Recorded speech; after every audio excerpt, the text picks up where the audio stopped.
Hello, everybody. Welcome in. I've accumulated a lot of questions. I don't want to say I've gotten lazy over the last year because I've had a big project that I've been engaged in writing a book, and it's taken a significant amount of my time over the last year and a half. But still, I've managed to hit kind of the lazy button and do a lot of live streams. But I haven't really taken time to answer a lot of the questions that come in. And over the course of the next month or so, I'm going to attempt to do this on the channel. And one of the questions that I frequently get asked is, what's it like living in California, and what's the upside and what's the downside? Full disclosure, I've born and raised in Baltimore. You guys know Baltimore, right? Wild and woolly. I've lived in China for 5 years in the early 1990s. I have lived in Hawaii for 9 months, and I've lived in California for, over a quarter of a century now. And it did take some getting used to when I first got here, because I think the amount of non-conformance was like the first thing that really got my attention, especially coming out of Asia, where things were very regimented and nobody really wanted to be the nail that stuck out that gets hammered in Asian countries. So there is that high degree of conformance. So with a high degree of conformance also comes a low degree of real creativity, because people aren't really encouraged to think outside of the box. Okay, they don't have a strong liberal arts tradition like we have in much of the West since the Middle Ages, since really the birth of Western civilization in 1500s, where we learn, our educational system, you learn a little bit about a lot of different things. And therefore, you're kind of able to pursue your own path going through of which things particularly appeal to you and which do not. You're not subject really to state testing like in China determines, well, you should be an engineer. And it was a little more so back in the day where, well, if you tested well, we're going to put you into engineering. If we think you're inclined towards medicine, guess what? You're going to be going to a medical school. In other words, the state would kind of order where you were gonna go. And for years, I was used to that, of living in China. And when I came to California, even after my upbringing in Baltimore and Maryland, which is not a conservative city by any stretch, but nor is it a liberal one, and nor is it a really super liberal state either. It's pretty much, I think, kind of in the middle. Might be a little left-leaning in politics, but when I came to California, the thing that I first noticed here was there was no defined cultural norm. There was no sense, and it took a lot of getting used to, particularly when my kids went to school here. The things were like, I don't want to say it was like a Montessori school environment where you kind of pursue whatever you want to do, and the teacher's just hands off as long as you're safe. Let the kid pursue what the kid wants to do. But it was the kind of environment where nobody was getting their nail hammered out here, so to speak, and there wasn't this things were much looser, like in classroom environments and things like that. It didn't have the strictness of like the back east in Maryland or overseas in China. So it was like decompressing when I came here and saw this environment here where people were pursuing their dreams. And like in Asia, like let's suppose I come home and tell mom and dad, I think I just want to kind of be a bum. All right. I think I want to, mom and dad, I got something to here, have a seat, sit down. I need to tell you, I've decided I want to be an artist, or, a great writer or painting. The father would fall out of his seat this way, and the mother would, oh my God.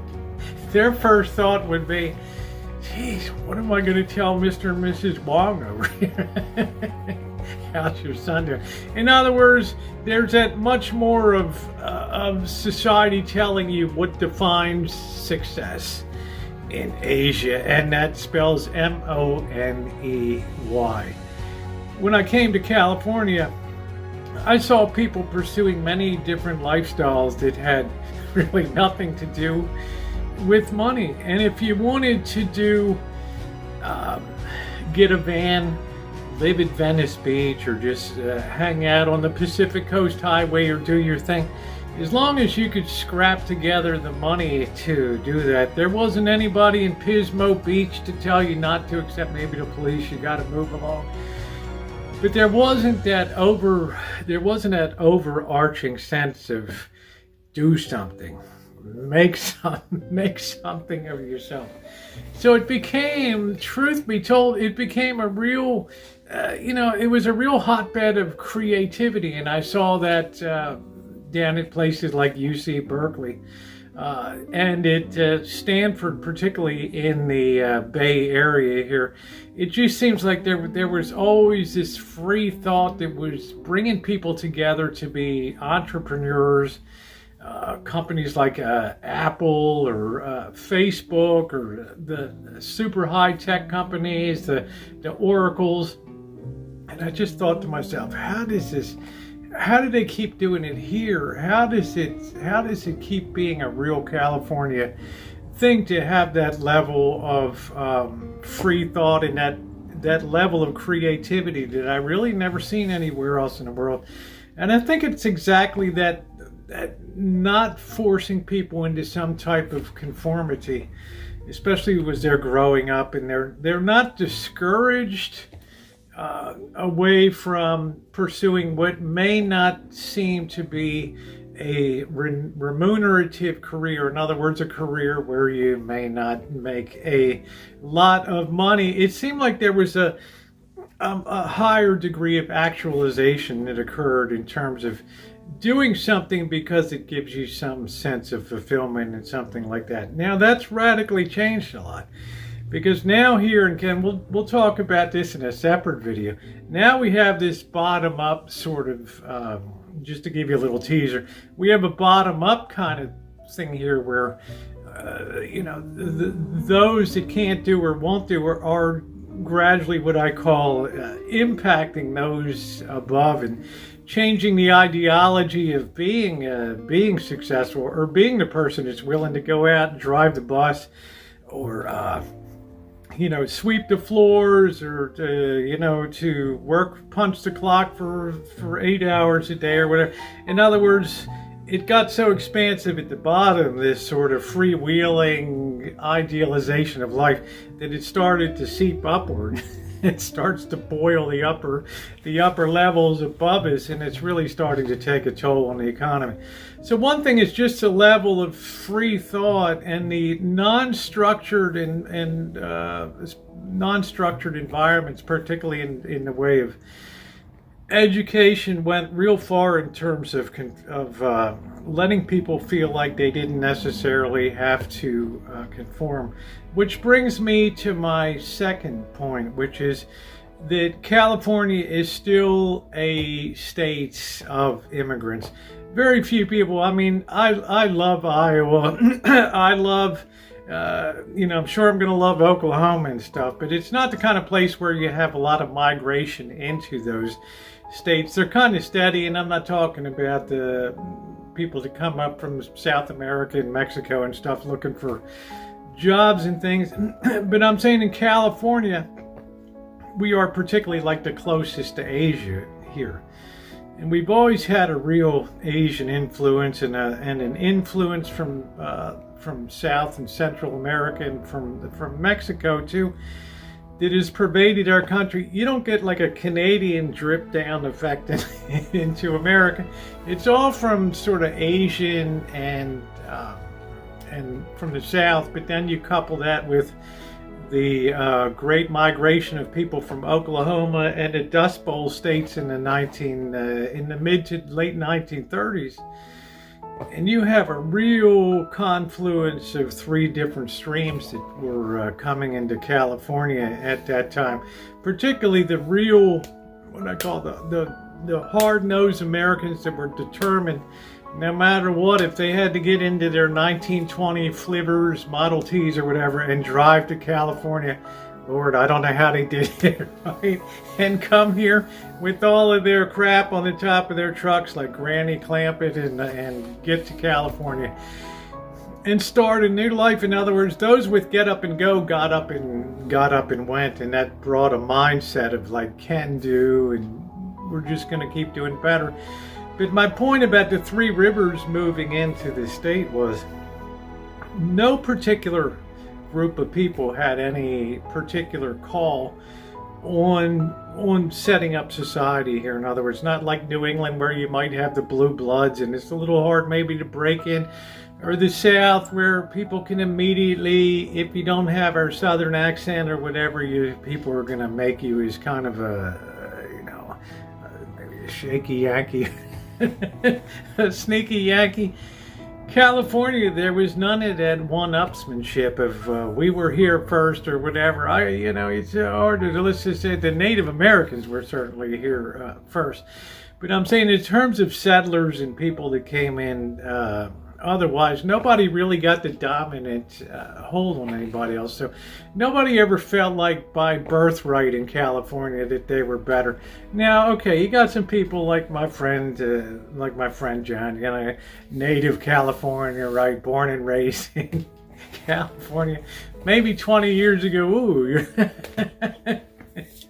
we used to think that was pretty doggone special. So it's made things very unique here and a different social strata than you see in other states. You see it carried in Washington State a bit too. Yeah, my Washington, pardon my pronunciation, from Baltimore. Or Oregon up there is kind of the same way. You have that, especially as the coastal areas there, you have that sort of same feeling as we all came somewhere else and then chose to live here because, well, we could or we could make it or whatever. So I think that makes it very unique here, and it gives a real, people are first to like intermarry here, racially intermarry, and desegregation. And even though at times like California was terribly segregated and stuff like that, especially with blacks and things like that, but World War II loosened a lot of that stuff up. But still, it's a place where I think cultures and races have blended the most here in California. So I think that makes it very unique too.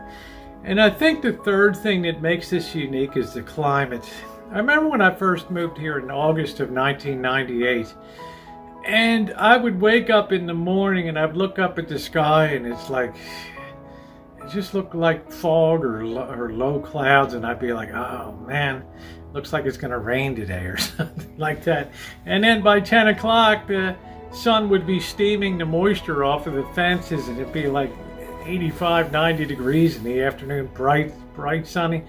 It took me a long time to adjust to the fact that it doesn't rain out here in summertime. It does not rain here one single day, right? So it's a very unusual climate. And what's also unusual is we're cut off by the mountains of the Sierras from any kind of real influence of the weather that we might have, like Canadian cold fronts and things that come down like that. We're more influenced by what's coming down from Alaska or what's coming over from Hawaii. So it ended up making a very unique climate that's very comfortable here, to the fact that in a place like Santa Rosa, California, where I live, despite the fact that it can get pretty hot, and we've had some hot days this summer of the 2024, but you really don't need to have air conditioning needed. Okay, some people may want it. I've never really felt the need to, but then again, I'm kind of made of asbestos, and like the hot weather of Vegas, 120 degrees or whatever. But it is blessed by a very important climate, and we tend to underestimate that in terms of migration and where people want to live when they're not susceptible, to like high humidities and brutally cold winters. When you have a very moderated climate here, if you want to go skiing, you want to go up to Tahoe where they measure snow and how many yards of snow you got to last. You can drive up and do that. Or you can go to the coast down in San Diego or Los Angeles and enjoy 60 degrees, 70 degrees in January, February. So I think that attracts a lot of people to come here. And well, I think that's really the upside. I think that's what really makes California unique. And it's something that I found very interesting when I moved out here, and something that I enjoy sharing with you. I don't know if many of you have lived in California or you have thoughts on it. Our thoughts tend to go political and things like that because, well, we're going to talk about that in the future, because trends in California do tend to ripple across the nation. And this is where things like the free speech was born. Free speech movement was born here in 1964, which was really the first time that people felt empowered, especially young people, to speak back to authority and say, no, we count for something and we have a voice too. For right or wrong, it kicked off a real trend in this nation. And in a future video, we'll talk about some of the economic challenges in here. What happens when you grow from 600,000 people in 1900 to 35 million people 100 years later. The toll it takes on infrastructure, raising taxes, and doing all that stuff, as you can imagine, is enormous. But there's no doubt denying that standing alone, this would be the fourth or fifth biggest economy in the world, with something like $3 trillion of GDP. So a lot of good positive things go on here too. And I've always said to myself, what does this person do? How does somebody live in a house that, wow, that house is like 1.2 million. What? How did they? In other words, where did I go wrong? Right?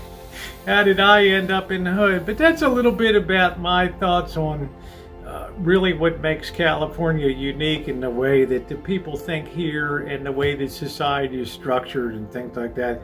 There's an upside to that, and there's a downside to that too. And I suspect a little more of the downside is bubbling up, like I said, is starting to affect people's willingness to be creative here and to do the things, because we are doing things in California like blunting the initiatives to be creative and things like that, with an overarching regulatory structure and taxes that just seem to never end. Well, we'll talk about that in the next little podcast here. But in the meantime, I want to thank you for watching. If you've enjoyed this commentary today, I ask you to subscribe. Take a second, hit the subscribe button and the bell for all notifications so you don't miss any future activities.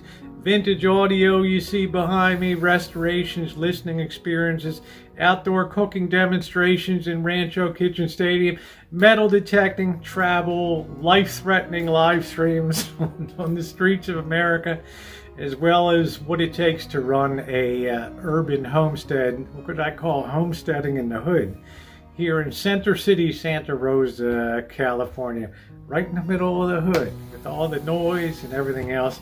I love it, and I think that you will too. So please take a second to subscribe and hit that bell for all notifications. It has been a joy to have you along today, and your comments are welcome down below. I do ask you, don't touch the rail of the political things here. We talk about your feedback on some of the cultural and historical and dynamic climatological things that have really made this sociologically, some of the things that have really made this state unique. How do I know? Because I've lived here for over a quarter of a century. Like most of the people here, I came from somewhere else. All right, guys, thanks so much for watching, and have a wonderful rest of your day.